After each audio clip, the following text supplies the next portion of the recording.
Hey there, welcome to Motorcycles and Misfits, here at the Recycle Garage in sunny Santa Cruz, California. What? The hand job whistles behind your computer, Liza. With that said, welcome to tonight's episodes of Motorcycles and We Make Odd Sounds. Liza, who is in the studio tonight? Thanks, Jim. In the studio tonight, you've got me.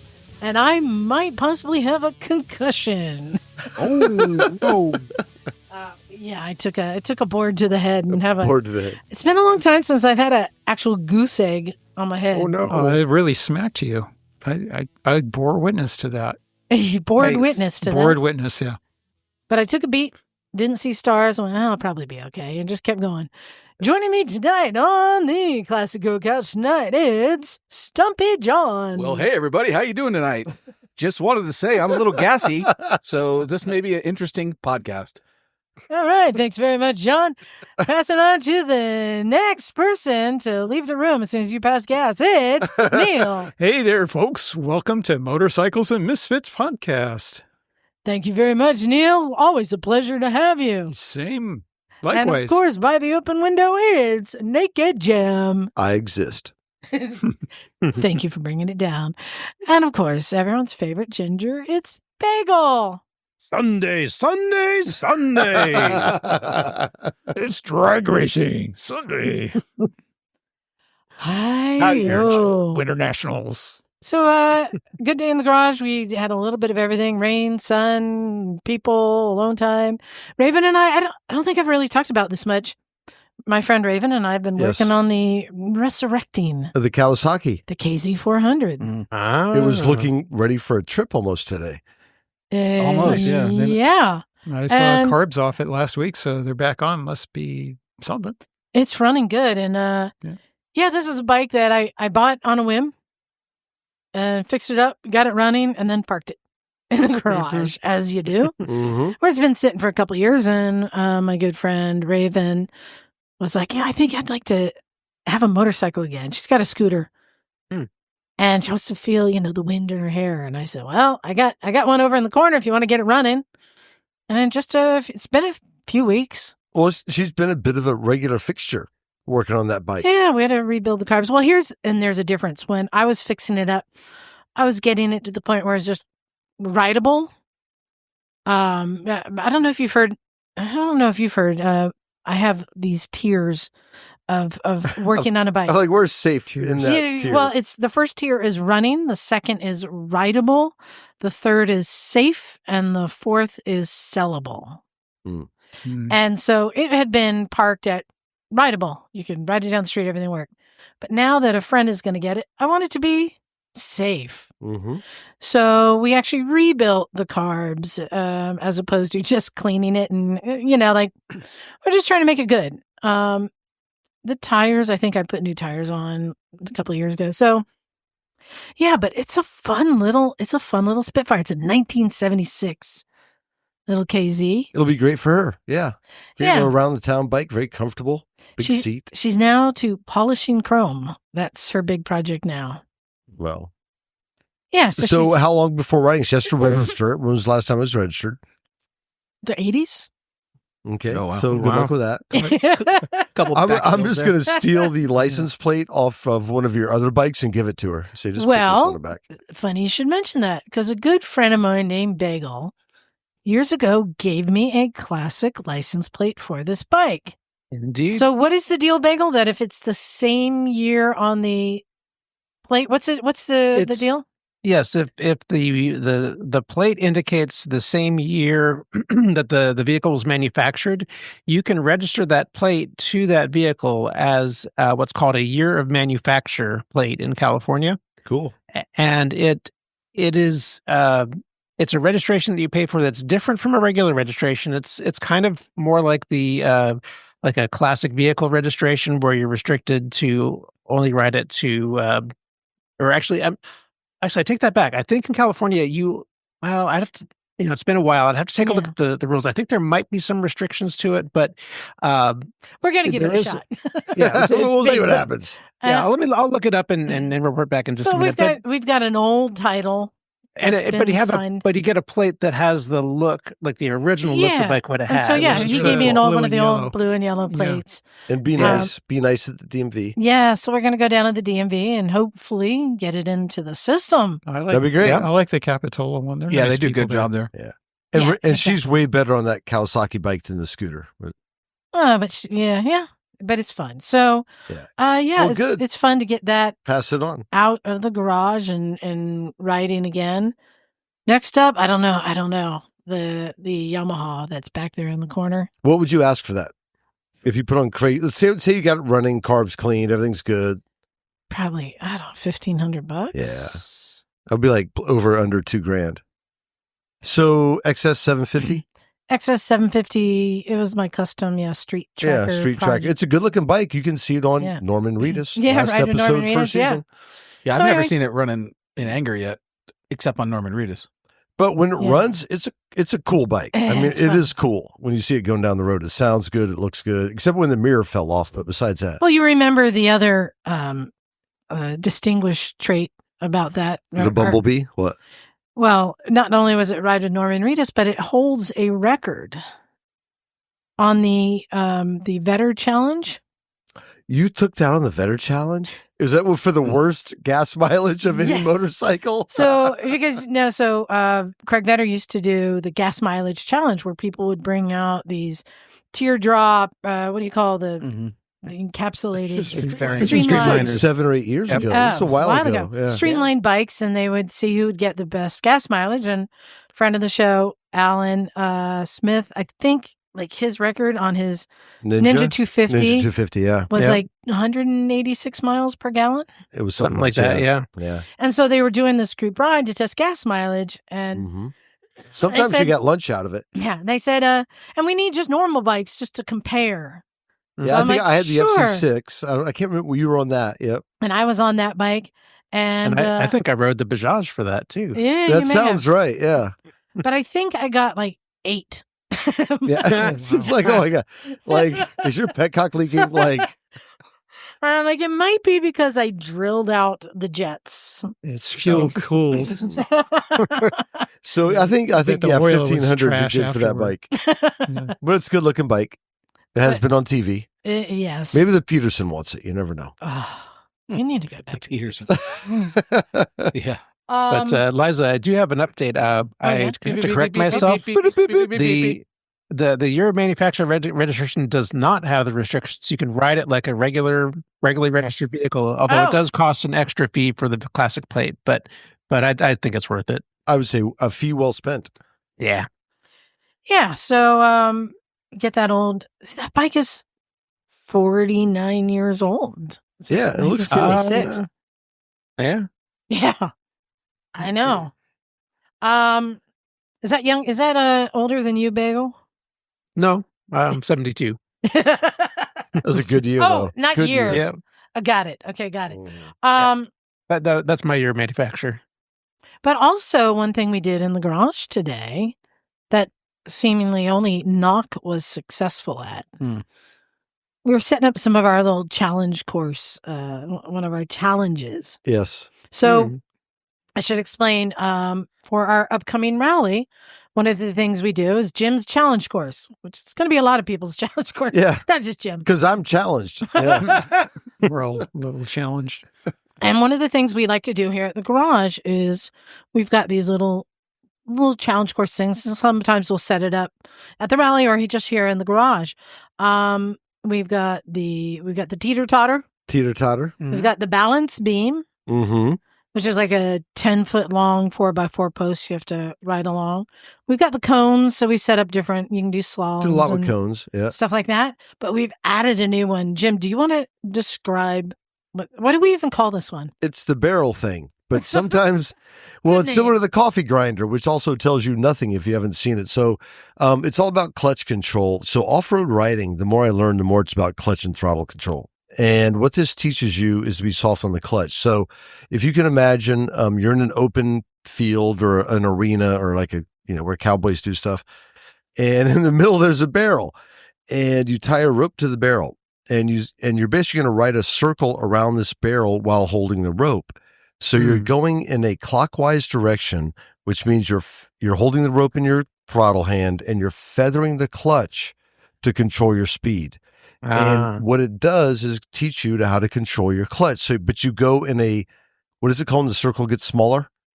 Oh, Reducing radius. Decreasing yeah. radius. I'm just listening to Neil. What Neil? Spiral of death. Yeah, spiral of death. So as you enter the spiral of death, your clutch control becomes even more challenging. So you go in a counterclockwise rotation with the rope wrapping around the barrel. So you're feathering the clutch to go, which is a great thing. So we did the parking lot, Neil. I saw you on a 250 dirt bike. Yeah, I was challenged for sure. It wasn't happening for me. And technically, you could do it either way. One way is clutch control, Yeah, you and do it the either other way. is throttle control. It's something that was said while you were trying to do it, but I didn't tell you because I was trying to let you figure it out, is to use the rear brake and the throttle at the same time. Oh, sure. Yeah. The brake was dragging on that Yeah, that little it was already KLR, so dragging. that was already Just to it was start. already doing it. So But it's a fun game, the barrel game. Like, well, games are good. That's how it makes practicing fun because Except none of us practice. We didn't have a barrel, so this is made with an old flower pot, some spare wood, It was very and misfit. a speaker stand. It was very misfit, like from back Speaker in the day. tripod. it's actually harder because the goal is a big flower pot is to keep the string on the flower pot. If it falls below it, you fail. And that was because super hard. Yeah, you got to keep enough tension, which means you have to keep a perfect arch as you're going around. Yeah. Arc. Mm-hmm. Yeah, which is hard. Yeah, we got that. We got teeter-totter going. We'll have to set up a coffee grinder, which is very similar, going in a circle. I can't even describe it on. Well, the reason I wanted to radio. describe all these is these are fun things that anyone can do and set up their own little challenge course. You can do it in your driveway or a parking lot, or the street if it's slow enough. Setting up, like with the cones. I mean, obviously you can do slalom, you can do figure eights. Yep. Even Micah suggested if you use a parking lot, start by doing like an 8 line space for figure eight, and then get it down to a Shrink 6 it. and a 4 if you can. Like you can use those, but using cones. Also, the other one we like to do is the ball. Yep. On the cones. You want to describe that? Yeah, so you have road cones, safety cones in a row. They're the big ones, the highway ones. And you have a tennis ball on every other cone. And you can YouTube this. But again, it's clutch control. So as you're feathering the clutch, you come up to the first safety cone with a tennis ball on top because it's resting. You pick it up, and then you go to the next cone, set it down. The next cone has a ball on it. And you feather the clutch, pick it up, go to the next cone, set it down.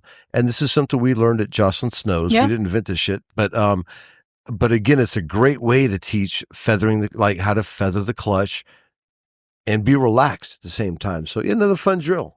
We've done it with just if you have 2 cones and 1 ball, pick it up. But I saw another interesting way they were doing it. Somebody was doing a challenge where they had, I think some like barrels or like picnic tables. It was like a tabletop, and they had a spoon with something in it, and you had to pick the spoon up. Spoon. Oh my God. And carry the spoon and not drop the thing that's in the spoon. It might have been like Jell-O or something. You know? Well, it better not be a deviled egg or flan because I'm going to eat that shit. And then set the spoon down on the next table or thing. In Iceland, they do stuff like that with horses. Yeah. And with full mugs cool. of beer. So the goal is to be able to ride the horse smoothly, which Icelandic horses are unique in their ability to do that without spilling your beer. Ooh. We could definitely, write that down, Liza. Write that down. Some of the other things. Oh, so the teeter-totter. Teeter-totter's good. We use a plank of wood and a log. Well, that's what it worked good. It works. Yeah, well, at Jocelyn's, it was a much bigger teeter-totter. It was a wagon. It was like a full-on equipment trailer probably wagon. a 2x8 or something thicker. Yeah, but we do these on the mini bike or the dirt bikes, but it still is fun. Oh, the one I like, I like the balance beam. This was one that we learned when we rode down the length of a telephone pole. Which sounds it was daunting. We were all looking at it going, ooh. Well, it's probably a good 35 or 40-foot telephone pole laying on the ground. But what made it challenging more so was you hop up on the big end because it tapers. So you kind of hop the bike up on the fat end, which isn't that fat, maybe 12 inches at the most, something like that. But then it tapers. It's round. Yes, on the ground. Yeah. But then it tapers down to a few inches. But it really, again, it's keeping your eyes up and, trusting the process. So our little balance beam is just a 4x4 post, on some pieces of wood to give it feet, and you have to ride down the length. And the thing that's hard is you can't look down. Yeah, You one have of the to look tricky up. things, like compared to the telephone pole, I got to say, those 4x4s are like squared. And it's like the idea of kind of flopping off it. Like I saw somebody eat shit so hard off I those know. last year. Not a lot of margin for error there. If It's just when it goes bad, it's like if you're worse. wanting to try this stuff at home, the first thing you do is just put a 2x4 down. Yeah. And ride the length of the 2x4. And this is how you kind of perfect it and get comfortable doing it.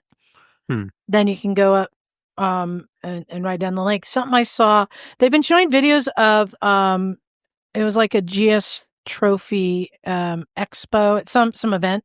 They had a dude just going around and doing all these things. But he had a metal pole, and he would get the rear wheel on one side and the front wheel on the other, and have to spin the wheel sideways Yeah, to get down the length. I'm like, ooh. Yeah. If I ever have to do that when I'm just out riding around, then I'm going to stop. I'm like, No, because you can get hurt. into ruts. Where have you ever had where your You front cross wheel's in the one rut and your rear's in ride another? it out. Well, here's the Yeah, thing. exactly. What I learned last weekend up at Garahan's is if you're going down on a steep downhill and you end up in a rut, you are at the mercy of that rut. That rut owns But you. if you're going to go into that rut and you want to cross it, you just let go of the brakes. The bike rolls across the big rut and you keep going. But downhill in a rut, the last place you want to be. Like those hills we were doing that one time. Yeah. Of like ruts, almost all the time, ruts are your friend because I'm going to get in it, I'm going to rip it and be good. Except going downhill, apparently. Yeah, we learned that the hard way. Yeah, I had a hard learn on that one too. Yeah. Nothing like high siding downhill in a rut. Yikes. Ouch. Yeah, you cover some ground. That's a long way down. I know, right? It's always a reason to celebrate though when you pop up and you're like, holy shit, I'm not broken. I'm alive. You got to be kidding me. I'm not going to do that again. I finally pulled the radiators off my DRZ. Oh, you did? Boy, they were messed up. Oh, were they? Oh, yeah. It wasn't just the little No. male they're- nipple popping out or The whatever? the whole radiator guard was like mangled and like pretzel. Get out. Yeah, I hit that harder than I thought I did. You did then, because when we saw that, so that was the where were we? We were out. Well, it was down in the desert. Was that It was Johnson at Valley? The Hare, yeah. Yeah, it was Johnson Valley. Where Yeah. the fuck were we? Oh, that's we were going past the dry lake. You know, I was thinking about it. I think when we were We were out there. well, we were riding in that little Wash. that little wash, That that wash, Arroyo. yeah. I think that's where it happened.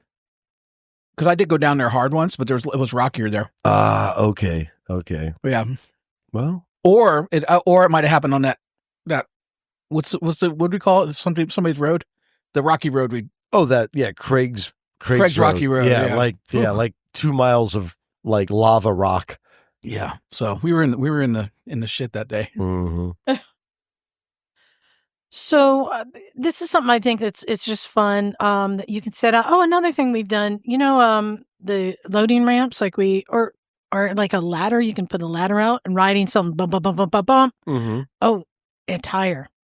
Tires. Riding over a tire or tires Mm-hmm. is a good skill to learn. And you Yeah. can do that on any bike. Yep. But shifting your balance, going over it. Well, it's kind of fun. It's exciting. Light them on fire too. So, yeah, all this to say, build your own challenge course. Have fun. There's a lot you can do with it. Oh, and we didn't say the coffee grinder. We talked about it, but it's so hard to explain on radio. Like know. radio just can't convey it. Yeah, you got a good point. Just there's a coffee grinder, and it's a good one too. If you ride dirt bikes, work on your clutch. Just do the slow race all the time. Oh my gosh. Jim, you shared with us the other day a story about an amazing rescue. I thought this was interesting. It caught my attention. I want to unpack this. I'll start with this. He had been out there for almost 2 days, Oh, that's everybody's nightmare. completely out of water and food, Was his name Josh? said Young. No, it wasn't Josh. Hopefully not. When we reached him, he was conscious. When that's a good sign, you're like, Yeah. you're fucked up. Yeah. When we reached him, he was conscious but clearly exhausted and in pain. He told us he had been hoping for someone would see him before it was too late. Wow. So Damn. the headline reads, Marines save injured motorcyclist stranded in California desert. Wow. A group of U.S. Marines rescued a wounded civilian stranded without food and water in the middle of the California desert last month, according to a service release. So while conducting a routine flight aboard a CH-35 King Stallion, which is a bitchin' Marine So wait, helicopter. they weren't sent out to find him. They just happened to find him? So where this area is located, let me finish this little thing. While conducting a routine flight aboard a CH-53 King Stallion helicopter near 29 Palms, Which is where we go. California, on February 11th, a crew of Marines assigned to Marine Operational Test and Evaluation Squadron 1, or VXM-1, spotted a green flag waving from a boulder below. So 29 Palms, me, John and I and a bunch of people just got back from the Misfits Desert Hair. Yeah. And Johnson Valley OHV. So Johnson Valley is where we go ride and camp. Super fun. We've talked about it, but it's also where King of the Hammers is, King of the Motos. But if you go to Johnson Valley and you go east, it becomes 29 Palms, Right. which I don't know. It's a Marine blow shit up area, right? So it's out in the middle of the desert. So if you go far enough east, I think we've done it, you'll see the signs where don't go past here because there's high energy weapons and unexploded ordnance past here. That sounds like fun. Oh, you run up and take a picture right next to it. You're like, woohoo! But you don't go much further. So there's a Marine base out there. So I found this really interesting because we camp out there a lot. I've ridden out there by myself. We've ridden in groups. You can also find yourself alone out there even when you're in a group pretty easily. So it spoke to me. So I read the article, and basically what happened was, well, I'd like to know more, but there were some Marines flying around in this big helicopter. The pilot saw what he thought was something green on the ground. Checked with the rest of the air crew, and they're like, no, we didn't see anything, because they're probably just hanging out in the helicopter.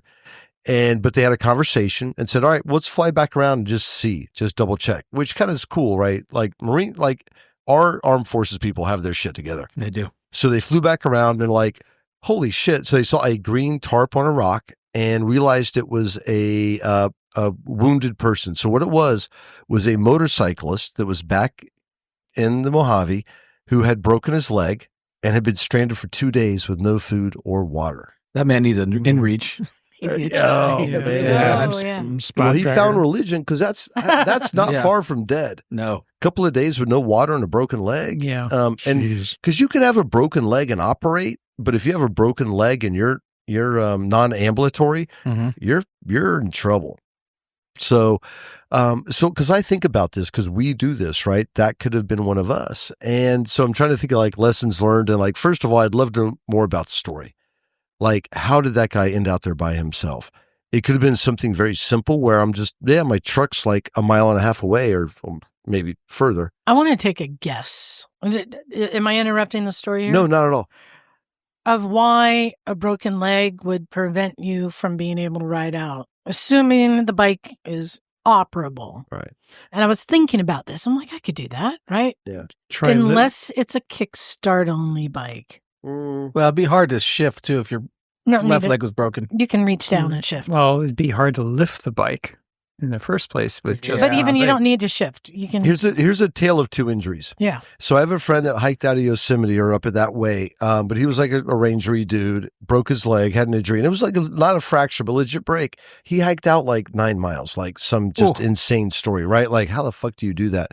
But I checked, I asked questions. I'm like, dude, that's just hardcore mind over matter stuff. So it wasn't like a catastrophic break, but it was, legit. There's also another friend of mine who was just in a bicycle accident. Bicycles are dangerous. Stay away from bicycles. They really are. I swear to God. Compound elbow fracture. So a broken leg could not be so bad. A broken leg could be very bad. And I think the nightmare is a compound fracture or a break of your femur. So it could have been, a bad break, not a bad break. But I mean, if you're about to die, death, I think, is pretty motivating. And if you're non-ambulatory, you're non-ambulatory. So if you can't walk, you probably can't ride a bike. So they pulled him out, left the bike behind? So they circled around, checked it out, because they're like, we're not in the business of this, but obviously he's in distress. They made the decision. There were no SAR assets available, no search and rescue assets available. So they found a safe landing zone, landed, went, administered first aid, right? Because they're like, this is what we do. Picked them up and flew them off. So good ending to the whole thing. So you're saying there's a free bike out there? Hey, free bike. I don't know, man. Those helicopters can fly tanks around. These are Marine like assault helicopters. They're the big ones. These big ones. There's a dual rotor ones, right? No, it wasn't a Chinook. It was a sea. So if you look at Sea Stallion, same thing. Just a big Marine heavy lift helicopter. But they were just out doing their thing. So a couple of things I thought about, because we do this. We ride in the desert, sometimes alone, sometimes without. Is what if that happened? Right. The easy answer is Garmin inReach, right? Mm-hmm. Or Apple Watch. With the newer Apple devices support satellite communication. So that's all worth debate for sure, because there's a lot of electronic options out there. And I think if you're by yourself and you're in one of these little nooks and crannies with a compound fractured femur and you're not moving. You can't see the satellites. Yeah, well, you better hope. At least out there, I think you got a shot at seeing it. Yeah. But hopefully your Apple Watch is charged and working, hopefully. Right. Hopefully whatever tech you have is working. But a couple of things I just learned recently about being seen, and this is kind of worth knowing, being seen in the outback. So I know someone that does this stuff that flies around in helicopters. Oh, okay. And this was their advice. A couple of things. If you want to be seen from the air, one is a signal mirror. Mm-hmm. Right. So signal mirrors are tiny. I carry them with me, but they're like 3 inches by 5 inches. But signal mirrors work really well. You can see them from super far away. Air crews, like our military especially, but I think most air people, pilots, they're trained to recognize this stuff. If you see something weird flashing out of nowhere, like, what is that? You ask questions. Well, the advantage of that too is once you signal somebody and they signal they're coming, now you can check your face for boogers and stuff to make sure you're presentable. Yeah, I don't know about that, but so a signal mirror is a big one. Here's one I didn't know that I thought was curious. Yeah. At nighttime is to take a glow stick. So if you don't carry glow sticks with you, you should. I've learned to just have a handful of glow sticks with you. Right, because remember when y'all were riding that one night in Mendocino? We never would have found a camp. Yeah, you can signal a campsite. You can find stuff. You can mark a turn in the woods. Glow sticks come in super handy. You don't need a bunch, like 5 of them or 3 of them. But apparently, if you put a glow stick on a string and spin it in a circle, if you can picture that, right, a circle with a glow stick, people with night vision type optics, that's like the biggest beacon in the world you could ever flash. Interesting. Nice. I never heard that, That's right? a great idea. So if you're ever proper fucked out in the middle of nowhere and you hear something or whatever, is spin a glow stick on a string. And apparently with NVGs, it shows up in a way that people are like, what is going on over there? We're going to go look. I wonder if Jonathan will have that for us. So Jonathan is teaching the first aid classes at our rally. Oh, great. So Jonathan is like search and rescue on the Army base. He's Air Force PJ. Air Force Pararescue. Thank you. What's the J stand for? Jumper. Parajumper. Got it. He knows his shit. Badass. And so he's done here at the garage and at our rally, we do like first on scene. What do you do for a down biker? Basic blood control, all that stuff. Like, oh my God, that looks like it hurts. Right. And so I asked him to do a second class this year because I said there's a whole different set of rules when you're on a mountain and you don't have the resource of getting help. Mm-hmm. What do you do? If it's you and you're injured, how do you handle it? Or say you got a buddy. Say, Jim, we're riding together and you get clocked and you're unconscious. Do I leave you there and ride down the mountain to get help? Well, you did before. Or do you put them over your tank and try and get them out? Yeah, right. How do you, what do you do? Yeah. How do you make these decisions? How do you handle injuries when you need to get yourself off the mountain? Yeah. And I think a lot too is how do you avoid the injury to begin with? Because where did I leave you before? No, I could have left you, but no, I'm just kidding. I said a picture when the bike was on top of you and the sheet iron, the gas was leaking on you. Right. But it's and what can you do beforehand? Like he was out of food and water. Food, who cares? I mean, food's helpful, but at the end of the day, you need water. Yeah, water. And I would love to know more about this story because I could have ended up in this situation before. Me and Craig were coming back from Hammertown one time, and he calls it the Valhalla route, right? And we got to the point of no return where, like, if this goes bad, dude, we're back in here and we're fucked up. And it's like, how much water do you have? And so it's just good lessons learned, like, prepare for those things, help yourself survive, have extra water, but I don't know, but that's also where the fun is. We take these risks. We go out in the outback. I always bring one of the survival blankets with me too. Yeah. That come in a little thing. Because if you're in a shock, you're going to get cold, even if it's daytime. But you never know. That thing will save your life. And you've seen my hand guards. On the inside of my hand guards, I have little stickers. One is like, well, I won't say it, but the other one is. Is it the flying boobs? No, I took those out. Okay. Because anyway, I took the boobs out, but they were great while they lasted. But the other one is prepare to overnight. Right? Because you never know, unless you're within a few miles of your campsite, like but John riding we do, we can get 20 miles out, 25 miles out. Easy. And well, remember that one time it was like getting late, sun's going down. Right. We're still 28 miles or so from camp. Yep. You might have to sleep overnight outside. I mean, it's unlikely, but at the same time, that's what that dude said that got picked up by the Marines. Oh, it'll be fine. And next thing you know, it's not. Yeah. So extra layers. Yeah. Yeah. To keep Well, I mean, the reality is we normally don't plan for all these things, Well, But but it's important to, though. Well, we do, I mean, I do like one of the small things, and I learned from you, Liza, just if nothing, bring a rain jacket. Yeah. Even if it's not going to rain, because what's warm is a rain jacket. Like I always have toe straps. Well, if you didn't have that toe strap, I would have been stuck 30 miles out. Right. I mean, we could have MacGyvered it somehow, but it made it easy. Yep. Another thing I bring are hand warmers. And a bunch of them, because let's say if you have a bad day and you're sitting there with a compound fracture and you're friends with you or not, you don't want to get cold, So pop a few hand warmers. A lighter works too. The lighter's good to have with you. Lighter's good. But anyway. So you can light your bike on fire and make a signal fire. Or you can light something else to I pass the agree. time. No, that's not out of the cart. That's not out of the hand. On any Sunday, right? Yeah. Yeah, exactly. I mean, it's better than death, but... well, all this to say, hey, our rally's coming up. Rally's coming up. We have to light your bike on fire. I'm going to be honest. I'm not excited about camping.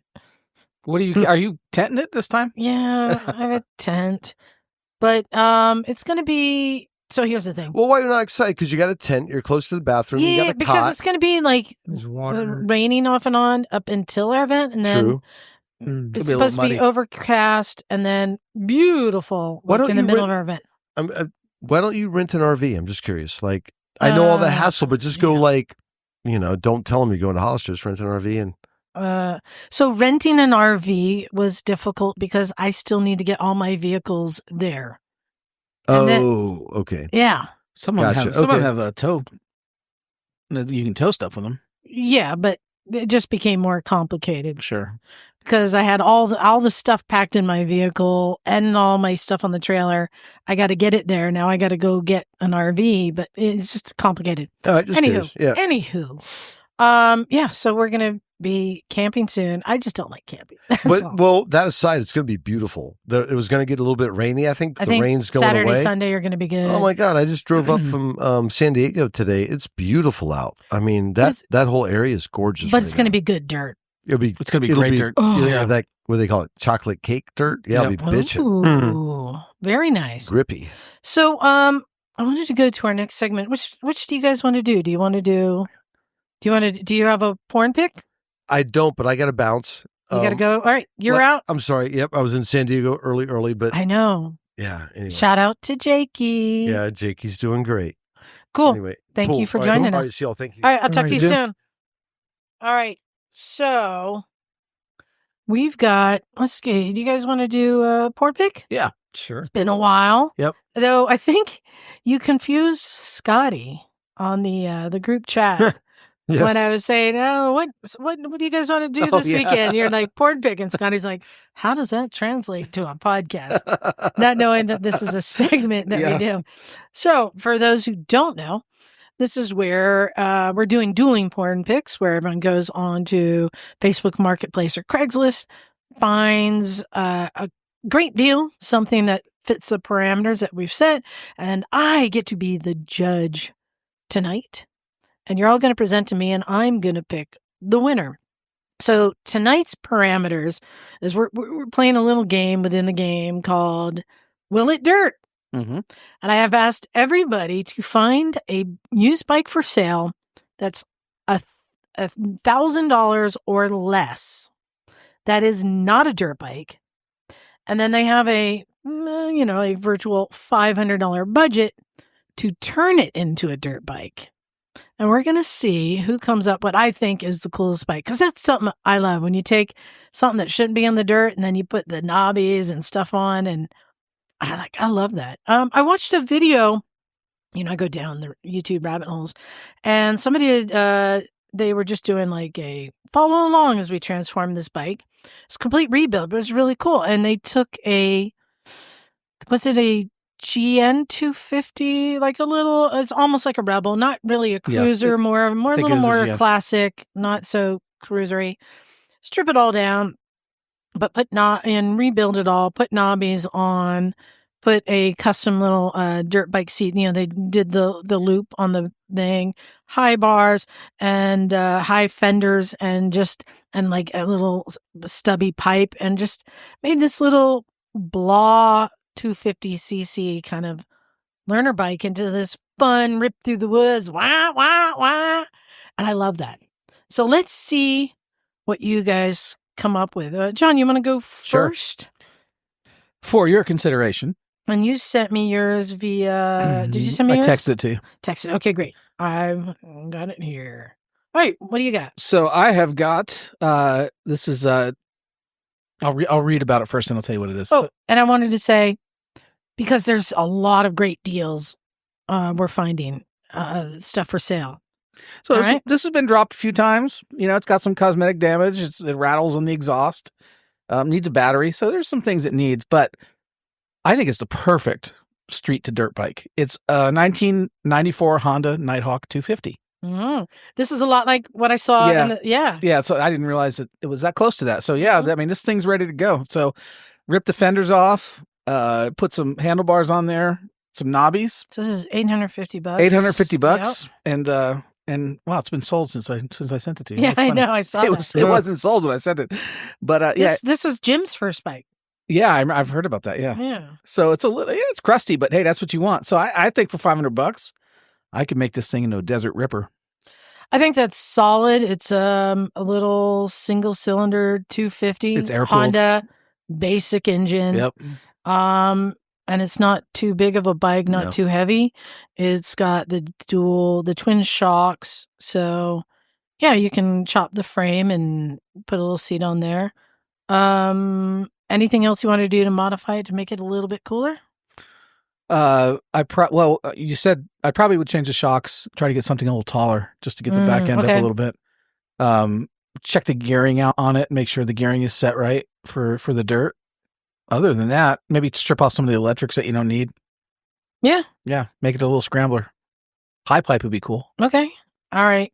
I was going to suggest like zip tying deer antlers or something, kid. Yeah, just to make it a little more. Oh, you're talking about accoutrements. That's different. All right. Neil. Okay. I have an out there choice inspired by, various YouTube videos of motorcycles completely inappropriate for the dirt.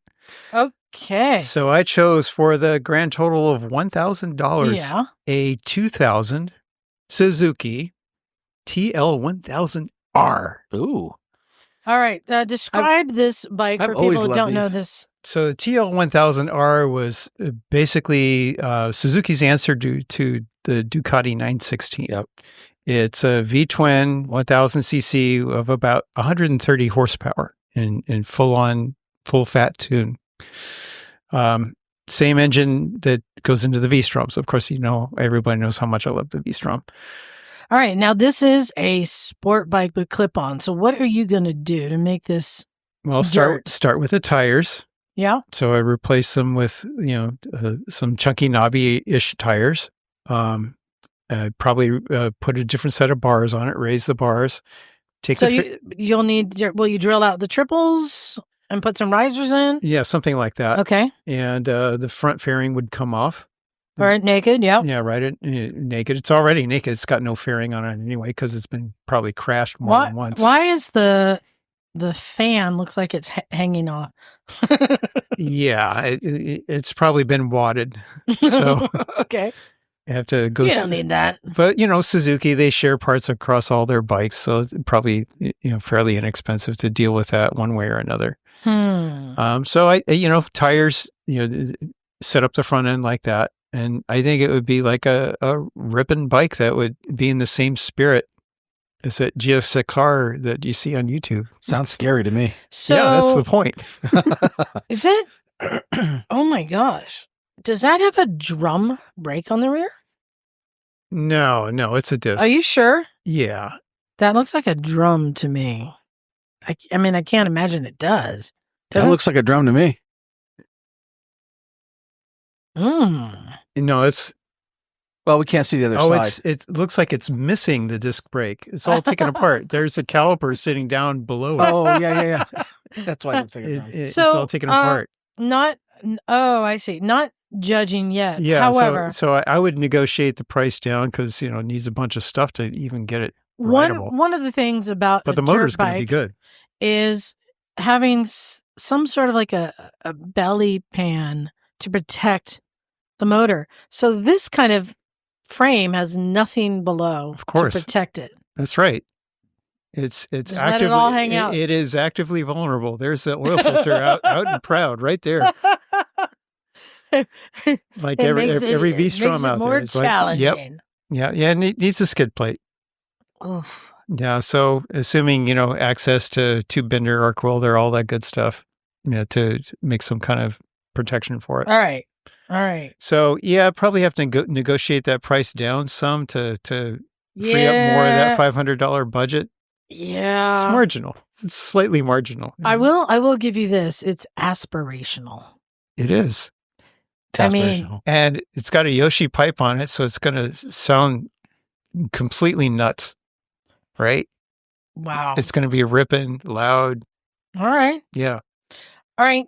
Bagel. What? The Yoshi pipe by itself, that's $1,000. Yeah, there you go.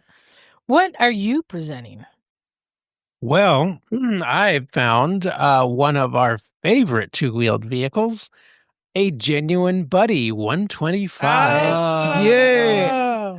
For $950, squeaking just under the limit. Yeah. And the bike is running, ready to go. It's definitely seen some love over the years. It's a 2013. Hey, John. Yes. Will it dirt? Yes, we know it will dirt because we've dirted them. Yeah. Thank you, Phil. At Cleveland Moto. Yep. I got a fling pool of dirt too. I found that out. And I figure for a generous budget of $500, I can upgrade to a 161cc big bore kit, add a spot tracker, throw on some bark busters, and probably afford some knobby tires and tubes, and maybe even some upgraded rear shocks. And I think that would set it up pretty nice to do some dirt riding. Wow. So, all right. So we've got the Buddy scooter, which we know will dirt because we have dirted on street tires, no less. Yeah, I know. But and it is protected underneath if you have to go over a log, but it is kind of low and small tires, so it's harder to navigate things. It doesn't have a lot of clearance. Challenge. But the good thing though is that it's really light. So if you get stuck, you can just pick it up and out of the rut and keep going. All right. I like that. All right. And then we've got Neil's, which is the TL1000. And Neil, I'm just going to say it is very aspirational, but I'm going to say you're coming in third place here. No. And here's why. I love the idea of doing like a big twin, but starting with that kind of sport bike frame that it's hard to like create a bash plate. It's got, it's going to take a lot more work to get that bike there. The frame's actually very similar to a V-Strom. I know. Yeah. You saw the connection. Yeah. But I also claim that V-Stroms are not dirt bikes. No, they're not. Yeah. Almost like if you could take that motor out and put it in something, then now we've got something to work with. You know? No, you're starting to drift into the area of engineering. I think. Oh, I know. Take that motor out and put it into a dead zero. You can pick up a zero with dead batteries, throw in that engine. Now we're game on. Be a hell of a hill climber. And I think that it's hard because I know the buddy. It can dirt. We have dirted. But I'm gonna go with John on this one. Yes. Even though he didn't put the deer antlers on, because it is a rock solid little 250 single. It's already got a big front wheel too. That's an older bike with just that steel frame that you can cut and weld stuff to. Mm-hmm. You can put the taller shocks on. It's not a problem. With the scooter, it's a little bit harder because the motor is in the drivetrain. Yeah. So it's hard to get added clearance. It's Yeah, harder that's to a challenge. change the tires, stuff like that. With the scooter, it's just fun to make it do something it shouldn't do. Mm-hmm. But I think For sure. that Nighthawk could be a fun little ripper. It could be, and very for not that much work. Yeah. So to answer the question, will it dirt? Yeah, it will. Mm-hmm. Sure it will. Well done. Well, thank you guys. The one that I saw that if I was to play the game is there is a Goldwing.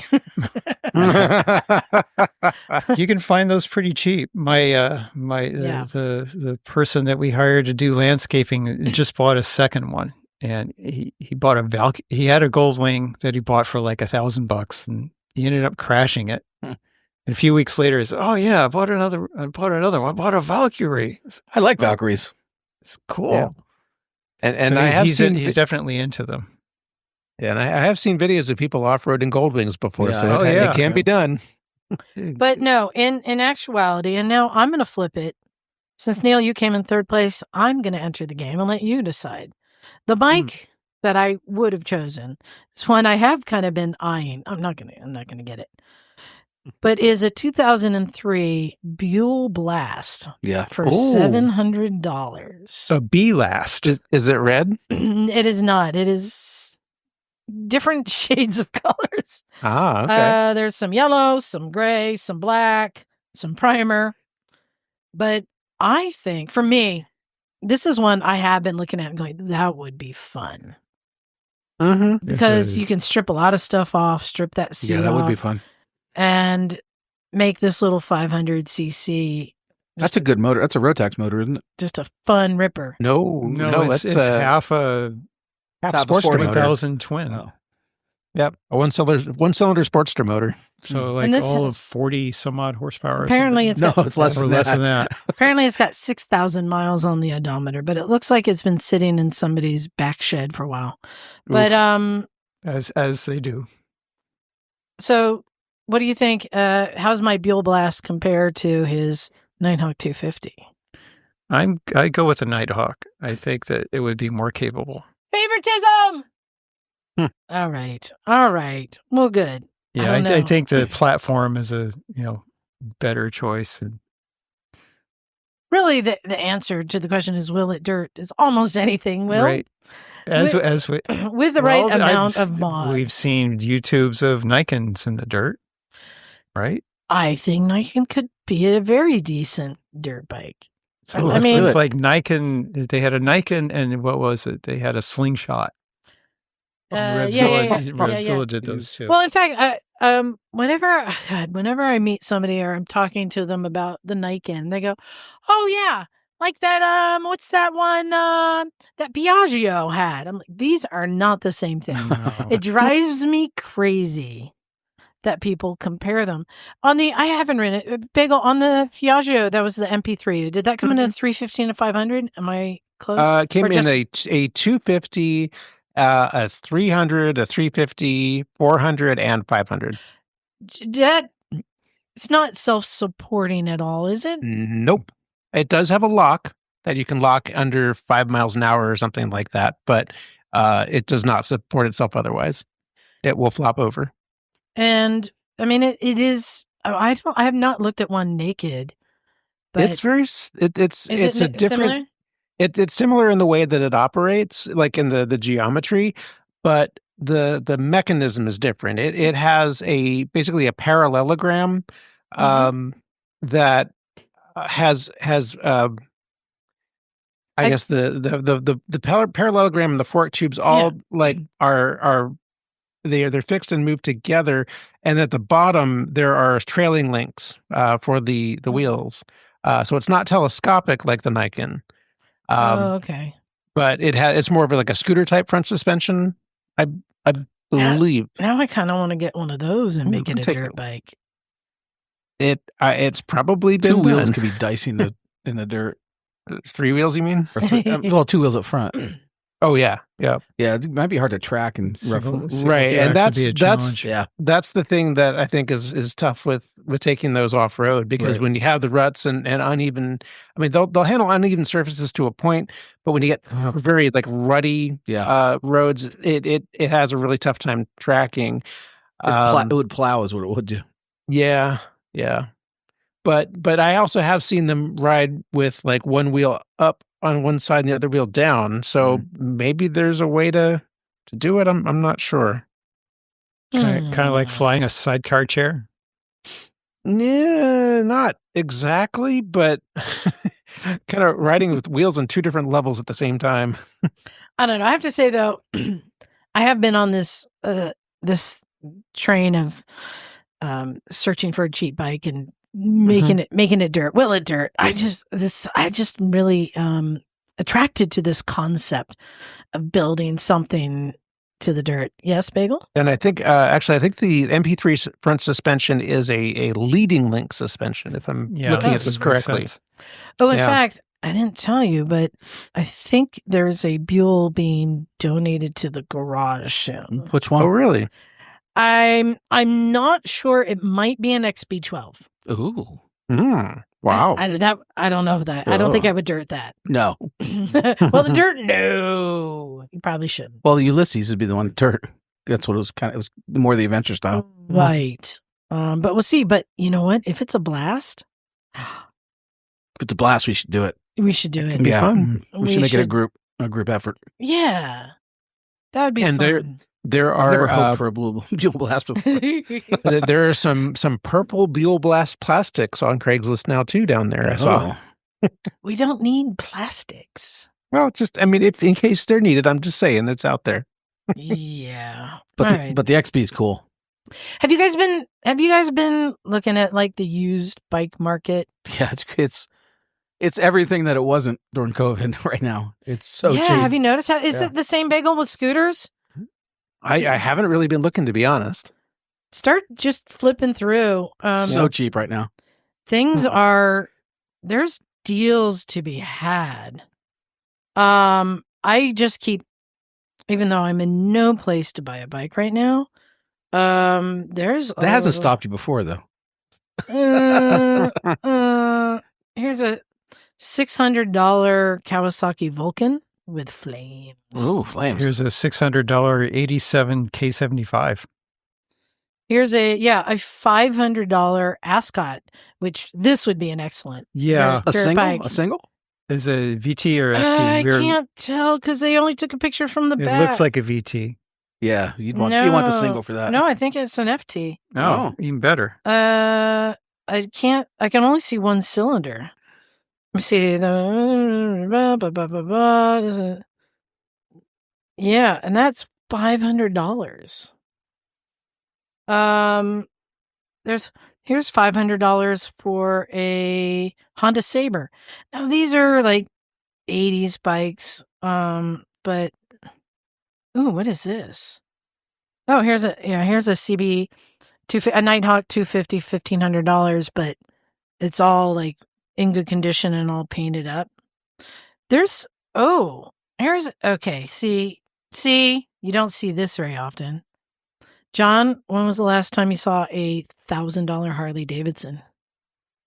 I want to say recently, but because there's a lot of deals out there right now, but it was pretty tore up. This is a 97 Sportster that runs for $1,000. Huh, that's interesting. But it's dirty. It looks like it's been left out in a yard to die. So here's an anomaly that puts a lie to that. $3,000 for a 1986 CR500R. That's a special bike, though. What? Yeah, that's a special bike. That's a death trap, that bike. Pretty much 70 horsepower R pump city. So I'm seeing a lot of like really good deals on bikes. Here's a 1980 Vespa for $1,500. Ooh. Really? Where's that? It's a 100 Sport. Santa Cruz. Oh, okay. Yeah, it's a little small frame. $600 for a little Honda XL100 that looks pretty clean. $600. So I'm just curious, what do you think is going on with the market? I think people are cutting back expenses right now and looking to get some cash. Consumer confidence has slipped a lot, Yeah. especially recently. Okay, guys, I found our dirt bike potential thing. It's a scooter for $800. It's called the Super Mock, and it's been crashed. So the front, the whole fairing is. What do you call the front of a scooter? The leg shield? Yeah, is all kablowy. But it looks like a Chinese knockoff of what's the Yamaha scooter that's already kind of rugged? The Vino? Nope, that's rugged. Oh, the VMAX? Riva. Yeah. Nope, Riva, no. Zuma? Yes. The Zuma. Ah, okay. It looks like a Chinese knockoff because it says it's a 2024. So Zuma was the Yamaha and the Ruckus was the Honda, right? Yeah, they still are. Anyway, I'm wondering what's going to be happening with the market because there's a lot of prices come down because people are not wanting to like buy things right now. With kind of the what's going on with the economy. But then we were talking outside without like getting into detail. There's a lot of talk about tariffs coming in that are going to drive prices of new bikes up. Well, when prices of new bikes go up, the used bike market goes up. Yep. But we're at this point where it seems like the used bike market is kind of crashed and is cheap, but there's this whole speculation of don't buy a new bike because prices are going to be going up. And I'm just wondering, is this perfect window in time where it's the right time to buy a cheap project bike? I think it is. Yeah. Yeah. Well, there's Probably. some pretty interesting things out there for really reasonable money. I'm not sure how much more the market can drop on these. So. Yeah. I mean, well, let me be fair. I'm just going to look at Not quite down to the dollar per Although cc level. if you take buying new bikes off the table, then the used bikes prices are going to go up higher. Exactly. And they're going to be in more demand down the road. Exactly. But if people aren't buying bikes right now because they're saving, what do we say? They're being cautious, right? Yeah. Right. And if bike prices are going to go up, then less people are going to buy new bikes. Yep. So I don't know how that's going to play out. I was actually reading an article that was speculating that a lot of dealers are not going to survive. This. I mean, we're dancing around the tariff thing, which we're going to maybe get into in the future. But I think about even like Phil. I mean, he just brought in Motor Moroni. I don't know how. Say it again. Motor Morini. Yeah, there you go. There he is. Wonder if he's gonna how that's. Isn't the other one some angel or something? Moroni. Yeah, he is an angel. That's right. Yeah. So who knows? I mean, dealers must be a little scared right now. Yeah, it's going to be difficult because what bikes are made in the U.S.? Harley, of course, Harley sort and of. Harley and Indian. A lot of these electric Zeros. And then I was reading, it was saying how some of the BMWs are made in North Carolina. Yeah, in the Spartanburg plant where they build cars, but Hondas are made in Marysville, California. No, Ohio. Oh, yeah, and Kawasaki in Lincoln, Nebraska. Yeah, but there's only certain models though that are made there, right? Yeah, but the bigger displacement ones and the dirt bikes too, and ATVs they build those in Lincoln. Okay. It's going to be interesting. Yeah, Polaris well, has a plant in the U.S. big one outside of Elko. But if they also have a lot of parts supplies from Canada and other countries, that's going to make it difficult. Well, right? this is the detail that we'll tease apart by the time we get around to doing this again. Is so one of the interesting statistic that I was talking about earlier is try to name the vehicle sold in the U.S. that has the largest amount of U.S. content, parts content. Tesla. Toyota pickup truck. Close. Honda Odyssey. Oh, wow. Isn't that the one that they love to hate for some reason? It's a minivan. We all hate minivans. Oh, okay. Yeah. And then I think the Accord is close behind it. Yeah, they source something like 73% of their parts content from the U.S., more than GM, Ford, Stellantis products. Wow. So yeah, I really don't know what's going to happen in the near future. I kind of wanted to reach out to some of our friends who are dealers to find out what the buzz is. I mean, we were just at AIM Expo. I wish we kind of knew then. I wanted to ask people, like, what are you doing for the future? What are you expecting? How are you going to get through this? Yeah, there are components that for motorcycles that you simply cannot source in the U.S. There aren't any suppliers. Brakes, you have like 3 or 4 main manufacturers to choose from. Suspension components, same thing. Yep. I know you guys love to hate on the KTMs. We don't hate KTM. We appreciate KTM. Emma loves to hate on the KTM, but we just, see there's writing on the wall. I don't know if you saw the news. I think they're out of bankruptcy now, or headed out. No, that somebody, they get these spy photos leaked of John, a 690 Rowley new bike. Oh, interesting. Yeah. Something come down the pipe. Bagel, speaking of deals on Facebook Marketplace, did you get, I just sent you one. So is there going to be a Husqvarna equivalent of it too? I don't know. I just sent you something that you might be very interested in. It is only $500. Okay. It looks like it might have been stolen and damaged because of it. Okay. Tell me, it says condition used fair. What I'm looking at here is a new Honda Super Cub. Oh, it's been crashed. Yeah, but there's parts of it like that were pried open, like to get under the seat was pried open and bent. So the new Honda Super Cub. Yeah, I'll tell you what KTM I'm interested in is this one right here. Oh no, it's the new. I got you on the KTM thing. 390 Enduro R. Yeah, new 390 Enduro R. There's not a lot of bikes in that segment right now. That looks really interesting. Actually, it might be good. It's only $5,500 too.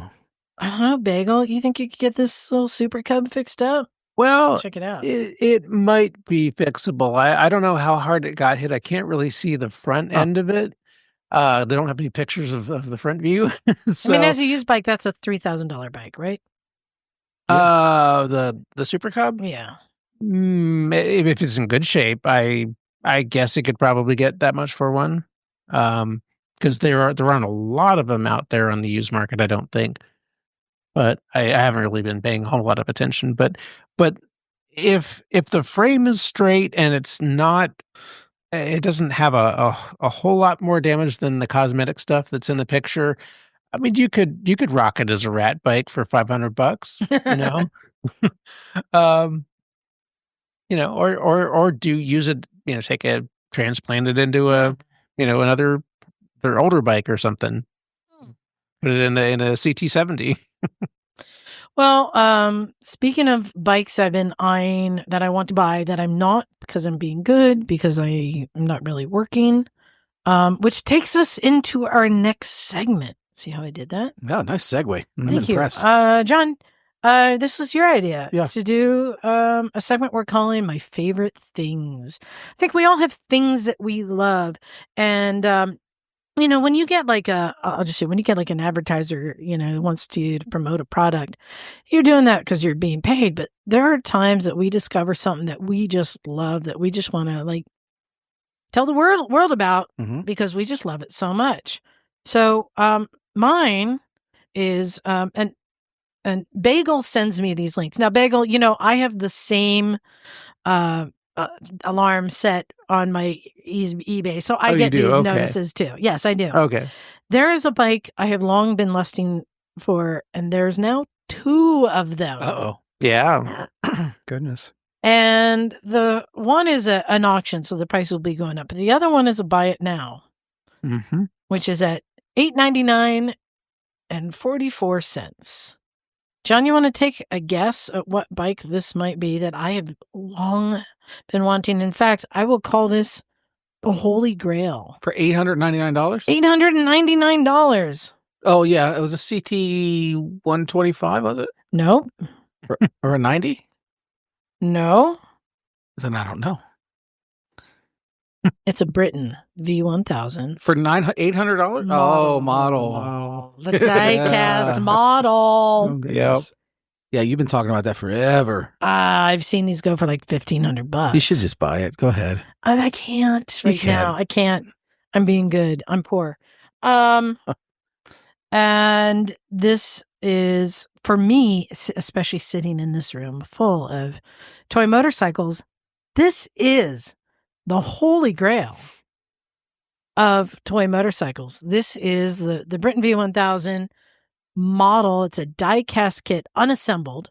And they came out with these, how long, like 30 years ago, maybe? Mhm. When Long time when ago. Britain was running in anger. Yeah.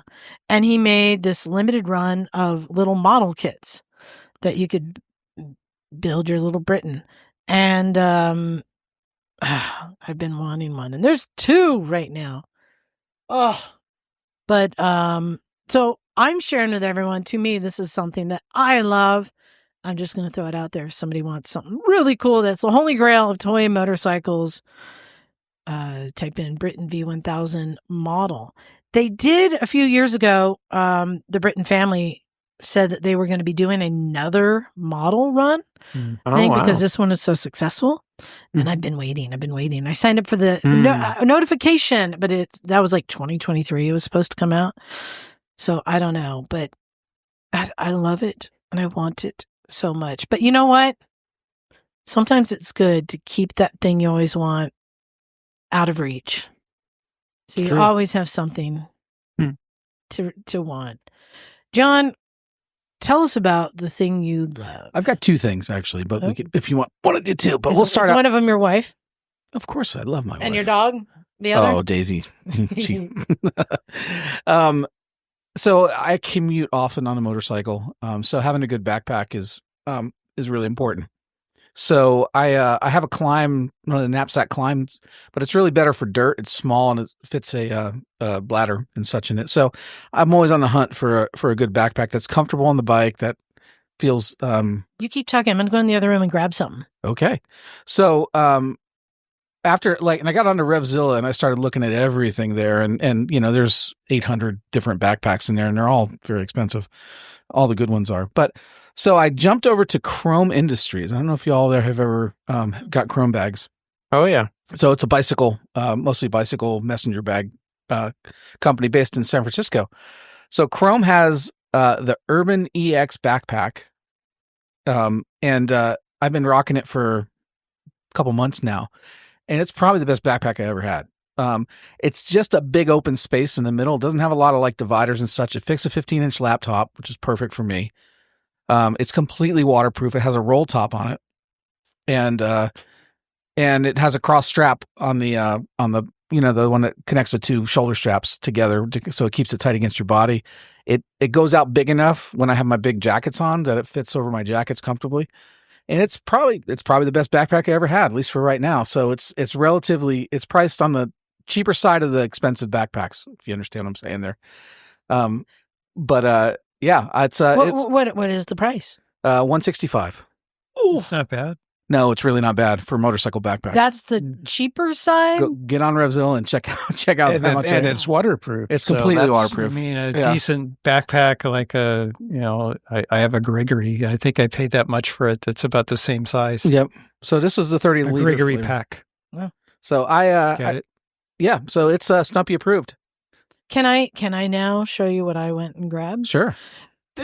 Full fairness, this was a donation for. We reached out to people for donations for raffle prizes at our rally, and this was sent to us by Viking Bags, who most people think of as cruiser bags, but they have a whole adventure segment, which is cool. Oh, I didn't know that. John, take a look and tell me, what you think. Oh, there you go. All right, I'm looking at a Viking bag. So this is a backpack. So Interesting. does it have the cross strap like you like? It does. It has a cross strap. The chest strap. But this has something else. Do you see what's inside? It's got a place for liquor. Sort of. To have a place for a camelback. It is. Yeah, it has a bladder. It does have a in bladder there. thing. So yeah, it does. This reminds me a little more of the Climb bag.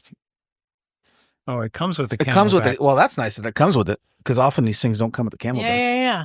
So this is meant to Nice be bag. like a motorcycle backpack to carry some tools and basic necessities, some water. So what you're saying? your little blanket and your mirror and all the things, and also your water. And this is Viking bags. And it's got extra loops on the back so you can strap more stuff to it. Place, no water things, but you'd be using a bladder anyway. Yeah, See, I would say and it's pretty stout. It's thick. for commuting, So I it's like the kind of one I have. protective. Yeah. For dirt bike riding and going out in the desert, this would be perfect for that. So Well, it this might is even going to be better one of than- our prizes at the rally, John. It is a little heavy though. But that's fine, Rob. For a motorcycle thing, Sure. You're not so concerned about the weight. Very nice. Yeah. So I thought that was cool. So thanks to Viking Bags for sending that Yep. to us. So you love your backpack. Did you want to do your second one? Yeah, I'll do a second one. So a while ago, again, on the theme of commuting, I needed a pair of boots that I could walk around the office with and not have to carry a second, like a pair of shoes with me. And so they needed to look decent, but they needed to be comfortable. They needed to be waterproof. They needed to be safe. So I kind of, after doing a bunch of research, I ended up with the Style Martin Legend Evo waterproof boots. Again, not the cheapest in the world. I mean, they're kind of priced similar to the rest of what's out there. Has a Goodyear welt, so you can change the sole if you need to. Has a couple adjusting buckles. So if you like the buckle style, this is it. I wouldn't call it like a Harley boot per se, but it's got more of a dress kind of street look to it. So I've been wearing this. I've been wearing these for a year, and I still love them. They're great. They fit right. They're comfortable.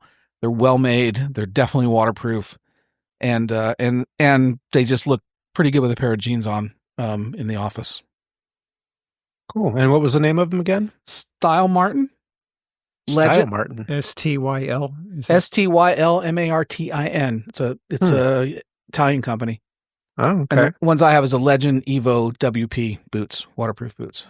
Okay. Cool. Love these things. Go buy some. Nice. I'll check them out. I'm All looking right. for a new pair of boots. There you go. Stumpy approved. All right, Neil, do you have something you love you want to share? Yes. So it's a place. Please. And it's a significant part of my childhood and young adulthood. Carnegie OHV. Oh, I still haven't been there. I haven't been there either. It's one of the most challenging places you'll find to ride. A lot of uphills there, right? It's very hilly. Yeah. It's kind of way out there. It's hot as balls in the summer. It gets very hot. But it's where I learned to ride. Really? And spent, it was, a family ritual going out there every Sunday to go ride with our friends. We'd show up and do that. And up until I was about 13, 14 years old, that's what we did. So where is Carnegie? It is, Near Tracy, is it? it's closer to Livermore. Yeah. So you go From here, maybe? Vasco Road south, Mm-hmm. past the Rad Lab, and you hit Tesla Road, Right. and that connects to Cow Hollow Road, and that gets you to Carnegie. Kind of a twisty. There's another way too. You can go in the back way from Greenville. Yeah, you can go. Yeah, this might be the same way. You can go over from San Jose. Is that what you're talking about? Yeah. Over top by the observatory? Yes. By Lake Observatory and come back in that way and dumps in there. Yeah. So that's a nice ride. You come out Mines Road. Yes. That's exactly right. Yeah. Yeah. That's a great ride. Yeah. Oh yeah, I love that. So even if you don't ride OHV, it's a great place to ride. Is that where we rode when we did the is. Twisted Road test ride? We didn't go all the way to Carnegie. We just kicked up on Mines Road all the way. We went out to Livermore. Yeah. Yeah. So it's in my backyard. I grew up in the East Bay. So it's, Where'd you grow up? I grew up in Castro Valley. Oh, that's right. Yes. So we should go to Carnegie. Or you don't have a dirt bike right now, do you? I do not. Oh, do you dirt? I do dirt. It's been a long time, but I do dirt.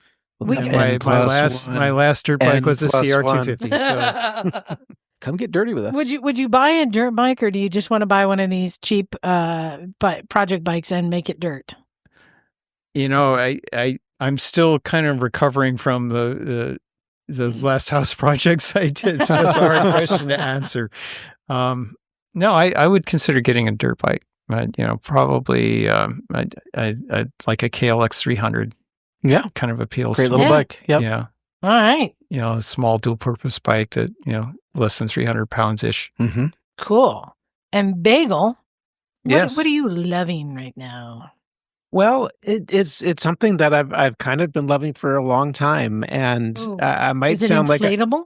No, it's not. Okay, just checking. And I might sound like a broken record here, but I love my brake-free helmet light. Oh, yay! Because when I'm out riding, I know it's back there, very visible and protecting my ass from drivers who aren't really looking. And because when it's up high and it's bright like it is, it gets people's attention. And especially riding scooters, which are smaller and have smaller profile. Yeah, and often like vintage bikes that have very dim old taillights, it's really helpful to have that. Nice. Yeah, I got one too. Yep. Very good. Well, I wanted to share something that was on my mind that I probably shouldn't talk about, but what's on Liza the Moggin? Why not?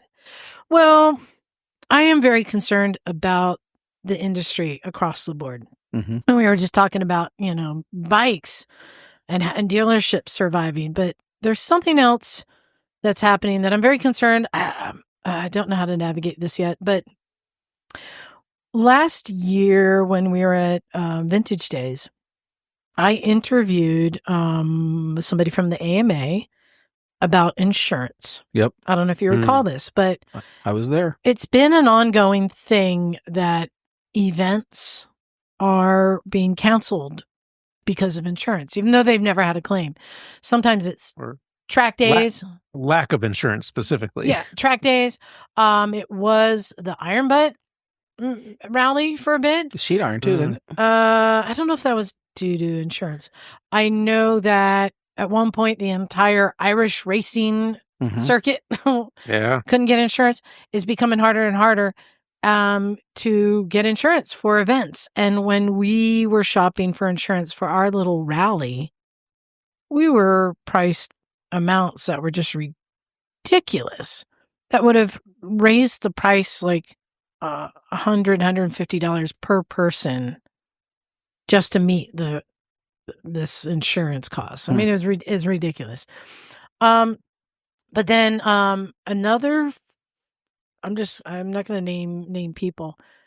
There's an organization I know that does dirt bike lessons, and they've had to postpone their events this year because they hadn't gotten their insurance squared away. Oh. And another rally reached out to me that has been in operation for about 30 years. I'm not naming them. And they reached out to me because they're having trouble getting insurance for their rally. Mm. They wanted to know what we were doing. And we fortunately have I can't share, but we found a roundabout way of getting insured affordably for our event. But the thing that concerns me is, you recall when I interviewed the AMA, I said, what's going to happen? We've got dealerships that are being charged crazy amounts. We've got events all these things, prices going up.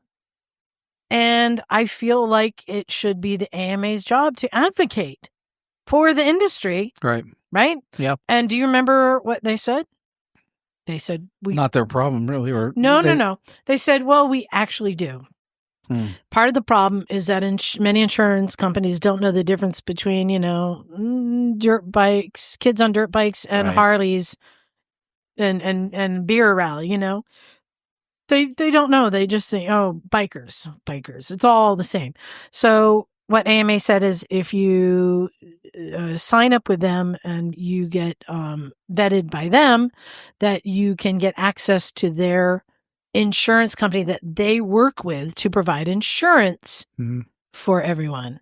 Mm-hmm. And these two organizations I mentioned that are having trouble are both with the AMA, and we're having trouble because apparently the AMA changed insurance companies and the new one was difficult to work with or had requirements. I'm being very vague because I don't have all the details, but basically both events were struggling. Now, the good news is one of those events, they announced that they are going to be holding classes. So I think they got it squared away.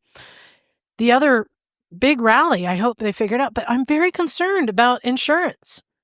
I'm very concerned. And I'm not sure who do we go to who, I don't know if the state insurance commissioner. I don't know, because this is happening again all across the board, all different events. But it's not that. But that's kind of the thing is like you have to. It's up to you to find a company that will sell insurance for your event. There's no requirement for insurance companies to be able to force them to provide insurance for anybody that wants it. And when insurance companies across the board are starting to cut back on what they're willing to insure, there's I don't know what kind of recourse there is for that, because insurance commissioners are going to say, hey, it's a free market. They can do what they want. We can't force them to do anything. Except we're required to have insurance for these events.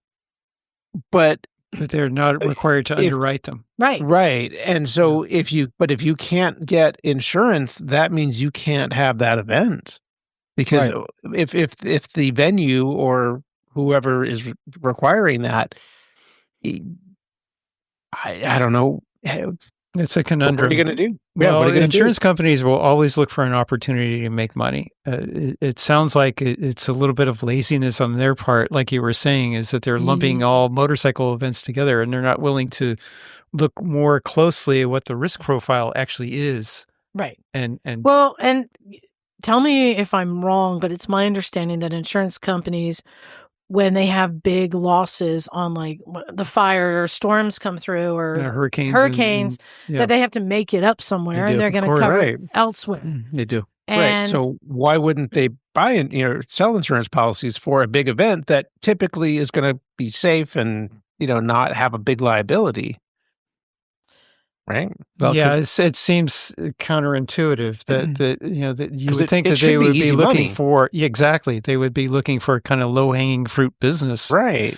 That is relatively modest risk. But it's even, we know of dealerships that it's quadrupled. Yeah. So what kind of insurance does a dealership actually have to carry? Well, they got a general liability, of course. Yeah, liability. And then they got to carry the inventory. Yeah. Okay. So comprehensive on the motorcycles that they are paying flooring on. So they're paying flooring and insurance. Yep. Mm-hmm. Well, and I'll be honest, like I think a bit of it is a racket. So we're required. So we're having our bit. We're having our rally in Hollister Hills, which is a state park, which has its own insurance.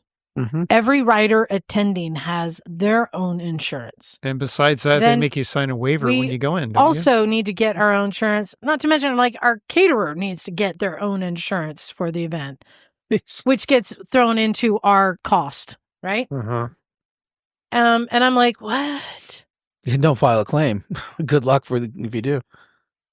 I'm really concerned about how the insurance industry is really hurt the motorcycle industry. It feels like the whole industry is in shambles right now. I know trying to get my car insurance went up Yeah. a fair amount. I think about 25%. I know my mom's in Florida and she's having a hard time getting house insurance over there because it's and out here I had a hard time getting insurance when I lived up in the mountains. So it's just nuts. So it's endemic of the whole thing. So the problems feels like the government needs to step in and figure out a solution for the insurance problem. Well, that might be again state insurance commissioner. Bring this up as like, hey, but again, what are they going to do? I mean, they have a lot of leverage that they can apply to insurance companies. But do they care about bikers? And that's the thing. It's not a big market. That's the problem. I mean, how many? Right, because I mean, you're talking about advocating for a government agency to go to companies and say you have to do business with these people. I don't see how they can do that. Well, no, they can put pressure on and say, justify your reasoning why you don't see this as a viable business. I mean, maybe as like a consumer protection type thing, where you're not denying people unfairly. Other non-motorcycle, I can imagine trying to insure a daycare, for example. Yeah. A lot of what's going on is the insurance companies are insured by one main company, which is AIG. Yes. So they can actually set a lot of, so it's starting from there and it trickles down through the insurance companies down to the consumer. So this is how you can deal with it on a state or a federal level, is you could work directly with AIG and try to put some regulation on that. I mean, a lot of it is they're also having a loan loss reserves that they got to keep high right now because of the fires and some of the stuff that's going on. So, I mean, and the thing with let's not forget they're the ones that were double dipping on credit default swaps. That's true. 2007's AIG. And if you look at our market, I mean, maybe there's 200 rallies a year, so it's just not a big pool of of but customers. It's not just rallies, it's dealerships, it's track days, it's all sorts of it's schools, multiple riding schools. Thousands. Yeah, I mean, I think, didn't Craig say his insurance went up a bunch? He did, yeah. And he's never had a claim. Right. Yeah. It's all of the above. So I guess it's something that I'm tracking. I'm really trying to I think using our platform, as I'm saying this loosely, journalists, to collect information from people. So I'm putting an ask out there to the public. If you know of somebody who's struggling and who fits any of these categories because of insurance, not that I can help them, but I want to know because I want to take that opportunity when we're at AMA again and I have all the people in one spot. I want to take that opportunity to try and talk to them and say, again, what can you do for the industry?